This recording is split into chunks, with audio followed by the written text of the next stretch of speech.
Okay, question 3, we're looking at pressure, and a student wants to calculate the pressure he exerts on the floor when he stands on one foot and record some measurements. Now we need to give first of all the unit for weight. Now weight is measured in newtons, which you can give as a capital N or spell it out fully. Okay, we were not accepting on the mark scheme a lowercase m. Which piece of equipment should you use to measure his weight? Well, we could use an electronic balance. Electronic balance or weighing scales. I guess electronic balance isn't a particularly good one actually, really, because normally we use electronic balance to weigh things that are quite small in weight. We're also going to accept, because we're looking for an answer in newtons, we'll give a newton meter is acceptable on the mark scheme. In reality, you're not really going to hang a person from a newton meter or put them on an electronic balance, but they are accepted on the mark scheme. So weighing scales, I guess, is the best answer. Suggest how the student measured the area of the floor in contact with his foot. Well, a number of things we're looking for here. One is to draw around the foot. Okay. When we draw it, we want to draw it around it on squared paper. Is one method at least, and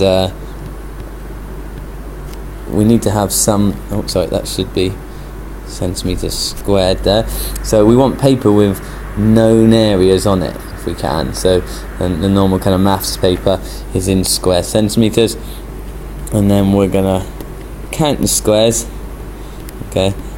What I'd really like to see to get all 3 marks is we want to talk about what we're going to do if we've got half squares, parts of squares, and we'll say only count squares that are over 50% filled, because obviously when you put your foot on the paper you can find some of the squares are cut off. We don't want to cut them all, otherwise we're going to get, count them all, otherwise our estimate is going to be much bigger than the actual value. If we count all the ones that are most of a square and reject all the ones that are less than half. State the equation linking pressure, force and area. Okay. If we're not getting these equations, then it tells us that we really need to go away and learn them, because if you get this part wrong for 1 mark, it's probably going to cost you these 2 marks as well. So what is the force and the area? Well, we've got 650 newtons, 270 centimeters squared.